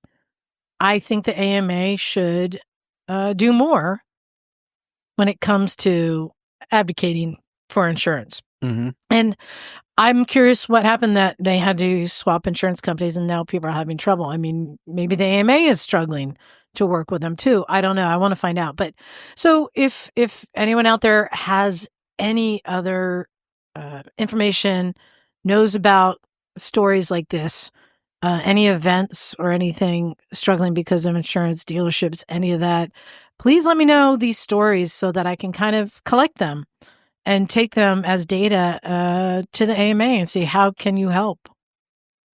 Because I don't know who else to go to. Yeah. Anyway, so that's something that's on my mind that's really concerning me. Yeah, I mean, a long view way of looking at it would be to force, like what sort of happened to the medical insurance or medical provider industry is the No Surprises Act that, you're entitled to get a detailed bill. They have to justify their costs, all this kind of thing, because it's very opaque as far as how insurance companies do their pricing. Yeah. And so from a legislative standpoint, forcing that open, say, okay, what are your actuarial data saying about this and what assumptions are you making about that? Force some transparency on that. Longer term vision of that. But, right now it's a whole black box and it's very opaque and nobody knows what's going on. Yeah. I mean, we can speculate about they're trying to shift some lost profiles from hurricanes in the south and fires in the west. Yeah. They happen, right? That's how we live. But we don't have any real hard data that's going on. As far as why this is happening as a trend, and maybe it's a reaction to something besides that. Yeah. I don't know. So yeah, send us your stories to motorcyclesandmisfits@gmail.com. But hey, to brighten everything up here, because that was a little gloomy. It was a bummer, man. Yeah, Thanks. it's harsh or mellow, bruh. Joseph sent us another cat pic. Oh, Cat pic on a bike. nice puss. Oh, stop that. What? It Puss says, in I the- heard you like cat photos. Here's my neighbor's rescue Mexican cat Nacho on my little bike. There you go. And it's on a little Grom. Cats love to sit on bikes. Yes, they do. So that's cute. Thank you for sending that in. Sure, send us more cat pictures. Why not? Cats love bikes. We've got 2 more emails to read. You guys don't get one. I'm so sorry. All right. But Bagel, I'll let you go last. I'll read this one. All right. This one is from our friend Brian from the Moto BS podcast. Okay, Brian. Hey, Brian. Hey, Brian. He says, last Friday, cousin Brandon and I met in Georgia with the intention of riding the Cherahalla Skyway over to the tail of the Dragon, where we were going to meet up with some other friends from Florida, and it was going to be all of their first time riding the Dragon. Have you guys ridden the Dragon? No, I have not. Yep. Yeah, I've done it a few times. Thursday night, a cold front moved in, and it was about 30 degrees when Brandon and I headed out. By the time we got to the Skyway, it was about 50 degrees, but being from Florida, we weren't too savvy about elevation and black ice. Oh. About halfway across, we hit a patch of ice, and both of us went sliding. Oh, no. Thankfully, we were both geared up, and we weren't injured, save a small cut on my elbow through 4 layers of clothes, including an armored riding jacket, and both bikes were fine, except the loss of a handguard and some scrapes on the engine guards. Have fun, break some. More importantly, my Insta360 camera was rolling and caught the entire thing, including me cursing the ice and cracking up with laughter once I realized we weren't hurt. A few people coming from the other direction stopped to check on us and told us the ice was even worse ahead, so we turned back and headed to the Dragon from the north. We passed several other pairs of motorcycles heading right for the ice, and I tried to give him the slow down hand gesture, and Brandon made the circular turnaround over his head gesture. They probably thought we were doing the Apache dance or warning them of road cowboys. Is there a signal I could have given them for ice? That is one of the most popular motorcycle roads in the country, and I can't believe they don't have some some blinking warning lights when the conditions are right for ice. Mm-hmm. Anyway, lesson learned, and Brandon and I will forever be the crash cousins. Thanks so much for always reading our emails. It's nice being part of the Misfits community. Sean and I are approaching the 1-year anniversary of MotoBS. Congratulations. And can only hope to continue to grow and build a community like yours. All the best, Brian. That's great. P.S. I traded in my hot dad Tracer for an even more daddy bike, a 2024 Tiger 900 GT Pro, and I love it. Love the Tigers. Los Tigres. Stumpy approved. Also, PPS, he bought a bottle of the S100, and he thinks it's fantastic. That's great. I need to get some of that. I'm due for a chain claim, and I don't want to do it again with kerosene. I didn't hear the end of it from the smell. Black ice sucks. I've hit black ice once. Yeah. And fortunately, I had pulled into a parking lot and just it was coming to a stop when I realized I wasn't stopping, but the brakes were applied. So my feet were down, and I was just kind of like sliding diagonally slowly across the parking lot. No, that's like your least favorite thing. So I was fine because the bike never went down, but it was just like, well, this is happening. Yeah. Right. But there's no hand signal for that I know of. Yeah, is there? what's the hand signal? Maybe like a flat palm gesture out like that. Honestly, I mean, how do you like take both your hands off the bars and do an X with your Wave. arms? Stop. Yeah, Stop. or if there's the thing I worry about most when I'm riding twisties is runoff from the hills. Dirt gets on the road, and we get black ice too. But dirt or gravel, or if there's a driveway coming in or something like that. I think I've got it. I think we can use signals that already exist and put them together. So the slow down. Mm-hmm. Yeah. And something in the road with your leg, waving your leg. So that would work. That reminds me of a question.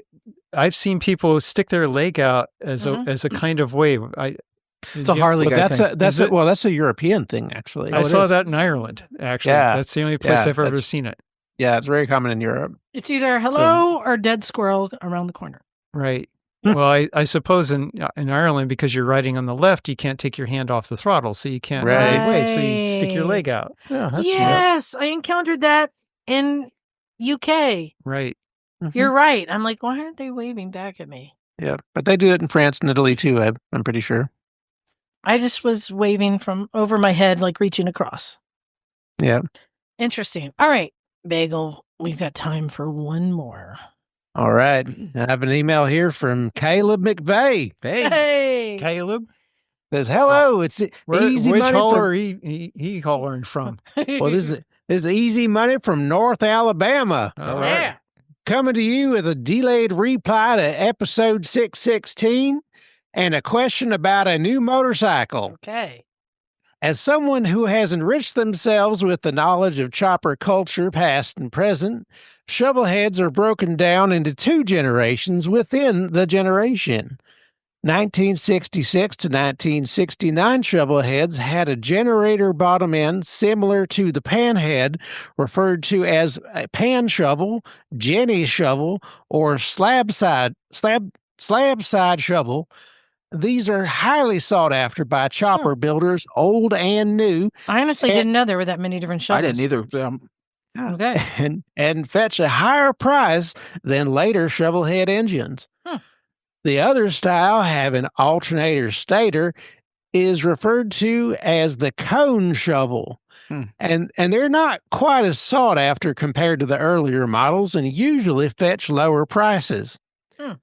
The cone shovel market waxes and wanes, while the generator shovel usually stays on the higher end. Anyways, I'm looking at finally getting another bike after June, and I'm trading in the old Wide Glide for things like trading the Wide Glide for all things an adventure bike. Yeehaw! Wow. Yeah. I mentioned in another email that I've only ridden cruisers and wanted to find something new, fresh, and exciting. I'm looking at bigger CC adventure bikes that I can easily take down. I can easily take it down the interstate and not get ran over by the crazy drivers in my state. I don't plan on doing any crazy off-roading. Just being able to go further than where the pavement ends would be a good start. I'm looking at something with tech like ABS, TCS, and cruise control at the very least. EFI is the only thing modern I've had on any of my bikes. I've been browsing and have came across the BMW F900 GS. Great bike. Good choice. The Tiger 900 Rally Pro. Even better Also bike. good. Africa Twin. Also excellent. Good bike. V-Strom 1050, etc. Best of the breed. And I'm basically trying to find something no more than $17,000 realistically. Yeah, that's the V-Strom. There's some good deals on Pan Americas right now. I was about to say. And I don't saw one know. on Facebook Marketplace for a couple of years old. That was like $12,000. That's what I'm saying. He's a Harley guy. Go get a Pan America. And I don't know much outside the sphere of cruisers and HD, so all of this is very new. Any suggestions? Well, the Panamera, right? Yeah, Pan America. Yeah. So many good deals out there for those. Something. Yeah, I'm looking. Here's a. The V-Strom doesn't have cruise control. That's All right, just so you know, I just found right away all the things. 2 Pan Americas here locally to us. First one is they're both 2021s. One is $12,900, the other's $13,000. It's great deals. Yeah, They're great bikes. that's cheaper Yeah. than a new V-Strom. So Here's another 2021 with only 2.3 thousand miles for 16. And it Wow. looks like it's at a dealership.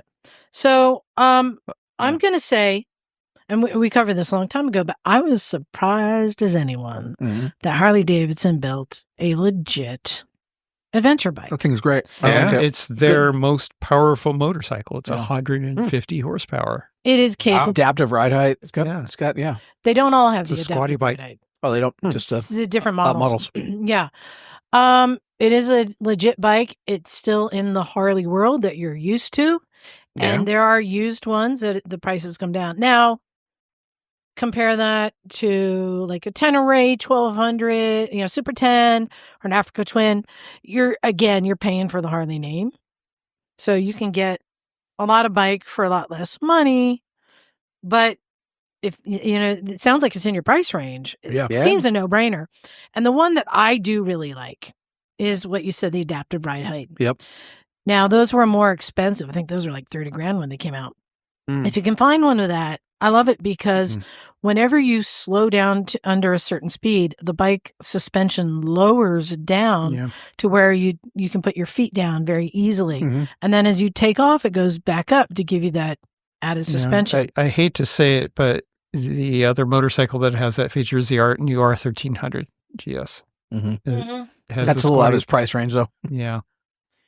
Yeah. So, He could just get a KLR 650 and call it good. no. The F900's a good bike. It's a great bike. Yeah. But it's nimble. Yeah, exactly. Pricey, though.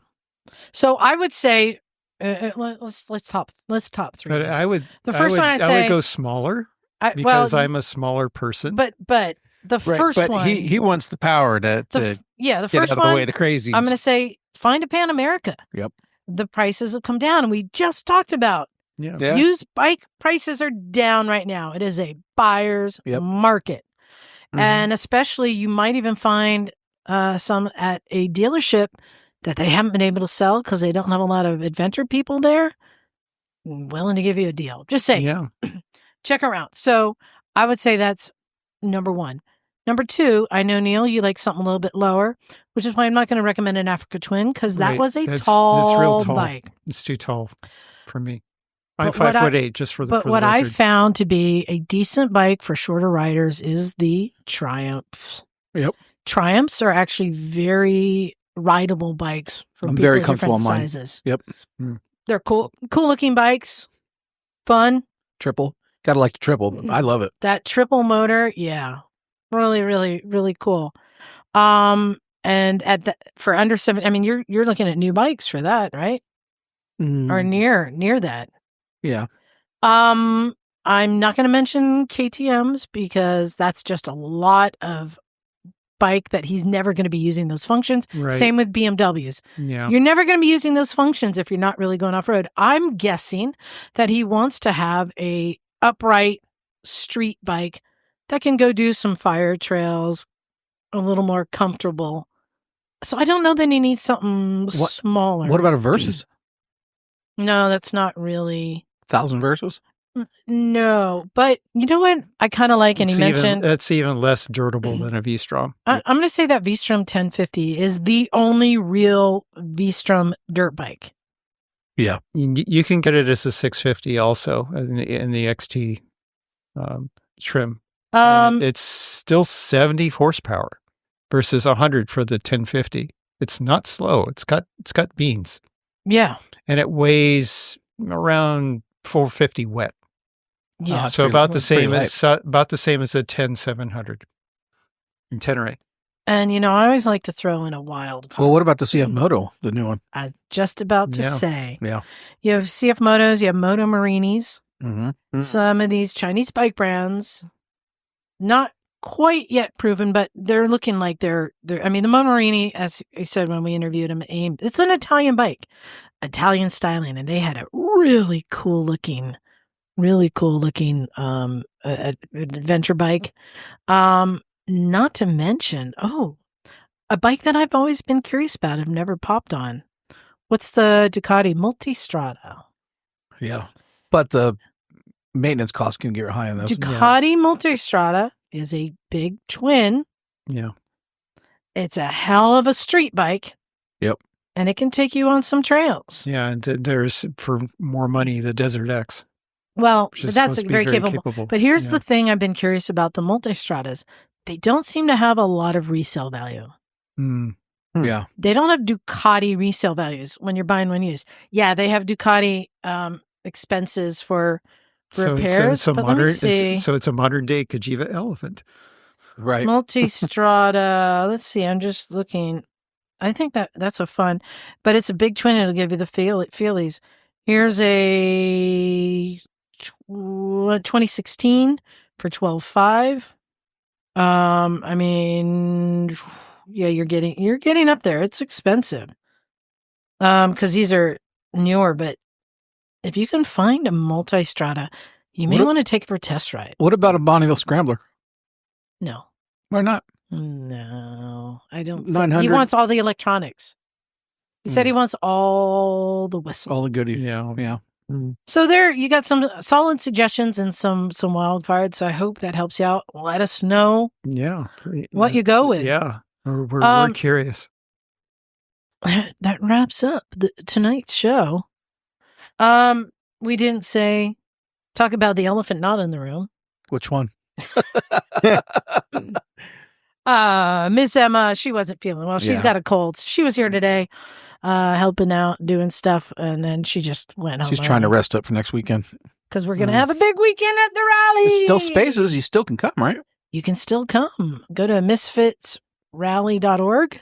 Yeah. Misfitsrally.org. And it takes you to the Breaking Away Adventures site.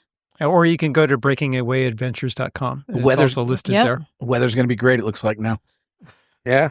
Yeah, and we have some day passes. There are day passes if you can only come for a day, come and hang out. You can get in on the first aid class. You can try Jim's challenge course. Get some excellent food. And it's a catered breakfast, lunch, and dinner. Yeah. So all you have to bring is your basic camping gear, a tent and sleeping bag. Or if you have an RV, bring that too. There's room for everybody. There is. Bagel, are we going to see you down there? Yes, if nothing keeps me away, I am planning on being there. Yay! What bike are you bringing?